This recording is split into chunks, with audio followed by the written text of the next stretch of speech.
ఈ స్తోత్రం. నేటి యొక్క ఉదయకాల వాక్య సందేశం వింటున్నటువంటి ప్రియమైన దేవుని బిడ్డలారా, మీకందరికీ ప్రభువు రక్షకుడైన యేసుక్రీస్తు నామం పేరిట నా యొక్క వందనాలు తెలియజేస్తుంటున్నాను. ఈ దినపు వాక్యమును మనం చదువుకుందాం. సామెతల గ్రంథము 11వ అధ్యాయము 14వ వాక్యం. నాయకులు లేని జనులు చెడిపోవుదురు, ఆలోచనకర్తను అనేకులుండుట రక్షణకరము. ప్రియమైనటువంటి దేవుని బిడ్డలారా, ఈ యొక్క ఉదయకాల సమయంలో దేవుడు మనకు 2 విషయాలను తెలియపరుస్తుంటున్నాడండి. మొదటి విషయంలో గమనించినట్లయితే, నాయకులు లేని జనులు చెడిపోవుదురు. నాయకుడు అంటే కాపరి అండి. నాయకుడు అంటే నడిపించేవాడు. నాయకుడు అంటే బాధ్యత కలిగిన వాడు. ఏ కుటుంబంలో, ఏ సంఘంలో, ఏ వ్యవస్థలో అయితే నాయకుడు లేకుండా ఉంటారో ఆ కుటుంబము, ఆ యొక్క సంఘము, ఆ యొక్క గుంపు, ఆ సంస్థలు చెడిపోతాయి.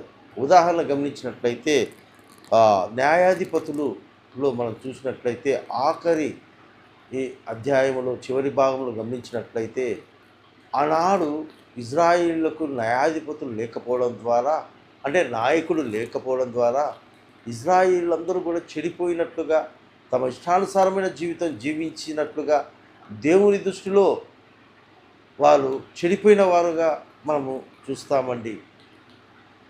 నిజమే ప్రేమైన దేవుని బిడ్డలారా, ఏ కుటుంబంలోనైతే మా నాయకత్వంగా లేనటువంటి, అంటే యజమానుగా లేకుండా ఉంటారో, యజమానురాలైనా సరే యజమానుడైనా సరే ఆ కుటుంబంలో నడిపించే నాయకుడు లేకపోతాడో, అలాంటి కుటుంబము, అలాంటి వ్యవస్థ, అలాంటి సంఘము ఖచ్చితంగా చెడిపోతుందని పరిశుద్ధ గ్రంథం తెలియజేస్తూ ఉంది. రెండవ మాట గమనించినట్లయితే, ఆలోచనకర్తలు అనేకులుంట రక్షణకరమని తెలియజేస్తూ ఉంది. ఈ ఆలోచనకర్తలు ఎవరంటే ఆ సంస్థలో ఉండేవాళ్ళు, ఆ కుటుంబంలో ఉండేవాళ్ళు, ఆ సంఘంలో ఉండేవాళ్ళు. ఎవరికి ఆలోచనకర్తలుగా ఉండాలి అంటే నాయకులకండి.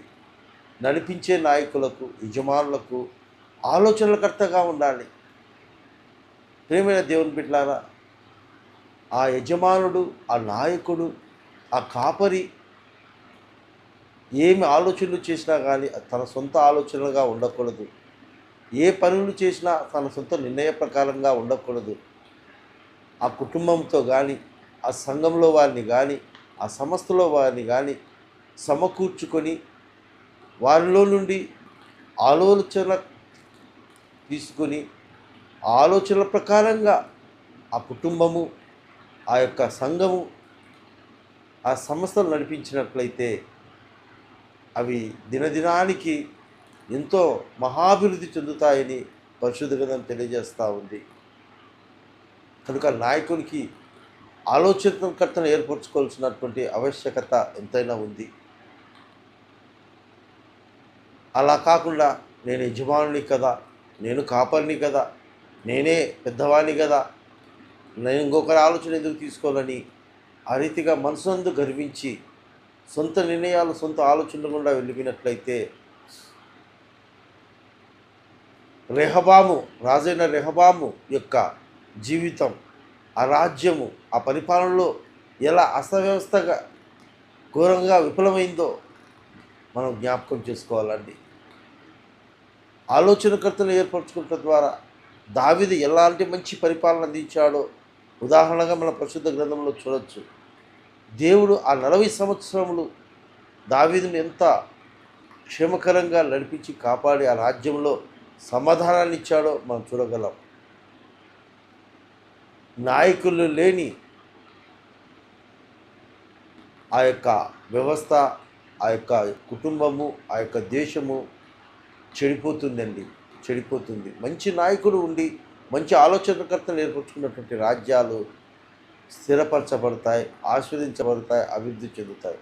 కనుక ఈ ఉదయకాల సమయంలో ఈ మాట ఉంటున్న దేవుని బిడ్డ, మీ కుటుంబంలో, మీ సంఘములో మంచి కాపరి,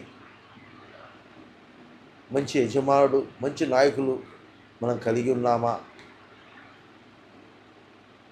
యజమానులకు, కాపరులకు దేవుడు తెలియజేస్తున్నటువంటి ప్రశ్నిస్తున్నటువంటి ఈ ప్రశ్నలో మనం గమనించినట్లయితే, నీ కుటుంబంలో, నీ సంఘంలో, నీ వ్యవస్థలో నాయకత్వం వహిస్తున్న నీవు ఆలోచనకర్తలను మార్గం గుండా వెళ్తుంటున్నామా, లేకపోతే సొంత నిర్ణయాలు గుండా వెళ్తుంటున్నామా? ఎప్పుడైతే ఆలోచనకర్తలను ఏర్పరచుకొని ఆ రీతిగా కార్యాచరణ జరిగిస్తుంటామో తప్పకుండా దేవుడు ఆ యొక్క సంఘాన్ని, ఆ యొక్క సంస్థల కుటుంబాన్ని దీవిస్తాడు. కనుక ఈ దినమే మనమందరము కూడా నాయకుని యొక్క నాయకత్వం, ఒక నాయకత్వం కింద మనము ఉండుటకు ఇష్టపడదాం. ఎందుచేతనంటే నాయకుడు ఉంటే మనం చెడిపోమండి. రెండవదిగా నాయకునికి తెలియజేస్తున్నటువంటి మాట ఏంటంటే, నీ నాయకత్వంలో ఆలోచనకర్తలు కలిగి ఉన్నారా?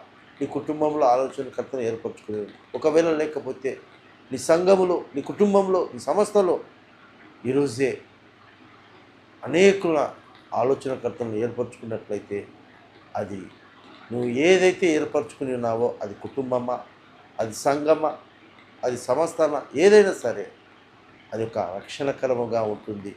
కనుక ఈ ఉదయకాల సమయంలో ఈ మాట్లాడుతున్న ప్రతి ఒక్కరము కూడా దేవుని యొక్క వాక్యం సెలవిచ్చిన రీతిగా నాయకత్వం ఆధీనంలో ఉందాం. అనేక ఆలోచనకర్తలను ఏర్పరచుకొని రక్షణకరమైన మార్గంలో మనమందరం కూడా కలిసి జీవిద్దాం. అట్టి కృప పరిశుద్ధాత్మ దేవుడు మనకందరికీ దయచేయునుగాక. ఆమేన్.